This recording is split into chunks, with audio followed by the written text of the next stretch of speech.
नमस्कार, मैं आकांक्षा मिश्रा आपका स्वागत करती हूँ टीएनबी अकेडमी के आज के विशेष ज्ञान सत्र में। आज हम जिस विषय पर चर्चा करेंगे वो हर संगठन के लिए बहुत महत्वपूर्ण है। ISO 10015 में निरंतर सुधार की भूमिका। ये विषय उन सभी संगठनों के लिए उपयोगी है जो अपने कर्मचारियों की दक्षता बढ़ाकर संगठनात्मक सफलता हासिल करना चाहते हैं। आज के इस सत्र में हम जानेंगे निरंतर सुधार क्या होता है, ISO 10015 में इसकी क्या भूमिका है, कैसे हम प्रशिक्षण प्रणाली को लगातार बेहतर बना सकते हैं, कौन कौन से टूल्स और टेक्निक्स इसमें मदद कर सकते हैं। ISO 10015 का संक्षिप्त परिचय। ISO 10015 एक अंतर्राष्ट्रीय मार्गदर्शक मानक है जो विशेष रूप से प्रशिक्षण और क्षमता विकास के लिए बनाया गया है। ये मानक बताता है कि प्रशिक्षण की आवश्यकता कैसे पहचानी जाए, उसे कैसे योजनाबद्ध और निष्पादित किया जाए और फिर उसके परिणामों को कैसे आंका जाए। हालांकि ये एक गाइडलाइन स्टैंडर्ड है, यानी इसे प्रमाणीकरण के लिए नहीं अपनाया जाता, फिर भी इसका उपयोग करके कोई भी संगठन अपनी प्रशिक्षण प्रणाली को संरचित, प्रभावी और परिणामदायी बना सकता है। निरंतर सुधार का मतलब क्या है? निरंतर सुधार को अंग्रेजी में कंटिन्यूअल इम्प्रूवमेंट कहा जाता है। इसका मतलब है कि किसी प्रक्रिया, पद्धति या प्रणाली को बार बार मूल्यांकन करना और उसे बेहतर बनाना। ये सोच मानती है कि कोई भी प्रक्रिया इतनी परिपूर्ण नहीं होती कि उसमें सुधार की आवश्यकता ना हो। प्रशिक्षण के क्षेत्र में ये सोच और भी जरूरी हो जाती है क्योंकि हर कर्मचारी अलग होता है, हर विभाग की जरूरतें अलग होती हैं और बाजार की परिस्थितियां लगातार बदलती रहती हैं। PDCA चक्र, सुधार का आधार। ISO 10015 में निरंतर सुधार को PDCA चक्र यानी कि प्लान टू चेक एक्ट से जोड़ा गया है। प्लान यानी कि योजना बनाना, प्रशिक्षण की जरूरतों की पहचान और योजना।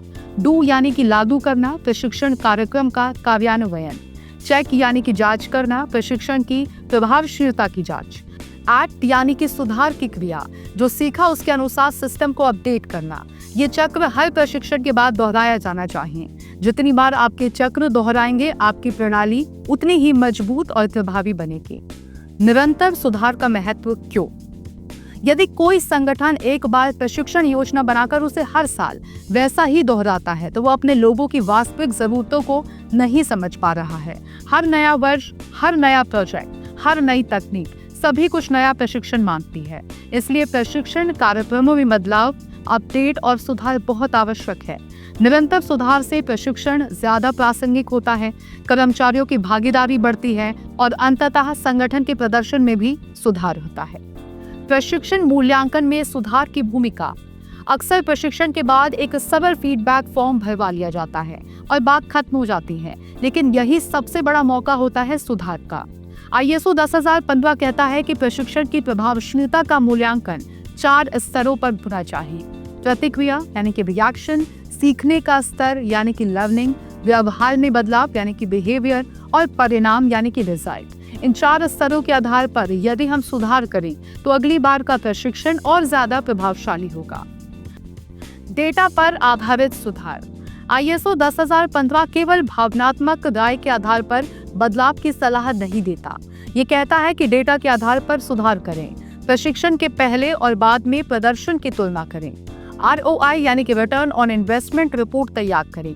ट्रेनिंग का समय, लागत और परिणामों को मापें। इन सभी आंकड़ों को संकलित करके जब हम अगली बार की योजना बनाते हैं तो सुधार ठोस और मापनीय होता है। नेतृत्व की भूमिका। यदि निरंतर सुधार को जमीनी स्तर पर लागू करना है तो संगठन के नेताओं और प्रबंधकों की भूमिका अहम होती है। वो ही तय करते हैं कि प्रशिक्षण कितना प्राथमिकता में है और उसका मूल्यांकन कैसे किया जाएगा। नेतृत्व को चाहिए कि प्रशिक्षण की रिपोर्ट खुद पढ़ें, टीम से फीडबैक लें और आवश्यकता अनुसार बजट, संसाधन और समय प्रदान करें। जब नेतृत्व स्वयं सुधार को अपनाता है तो पूरी टीम सीखने के लिए प्रेरित होती है। तकनीक के माध्यम से सुधार। आज के डिजिटल युग में तकनीक निरंतर सुधार में बहुत सहायक है। आप LMS यानी कि learning management systems, e-learning modules, AI based feedback analysis आदि का प्रयोग करके हर प्रशिक्षण के बाद नए तरीके खोज सकते हैं। ट्रेनिंग डेटा को AI के जरिए एनालाइज करके हम ये समझ सकते हैं कि कौन सा कंटेंट प्रभावी था, किस विषय में अधिक संदेह रहे और किन क्षेत्रों में अधिक सुधार की आवश्यकता है। ISO 10015 की प्रक्रिया में सुधार की बिंदुवार भूमिका। ISO 10015 की 4 प्रमुख प्रक्रियाओं में निरंतर सुधार की भूमिका तो इस तरह से समझा जा सकता है।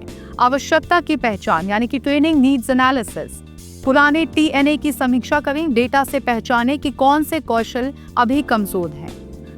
प्रशिक्षण की योजना यानी कि ट्रेनिंग प्लानिंग, मॉड्यूल को अद्यतन करें, नए ट्रेनर्स या तकनीकों को जोड़ें। क्रियान्वयन यानी कि इम्प्लीमेंटेशन, सहभागिता पर फोकस करें।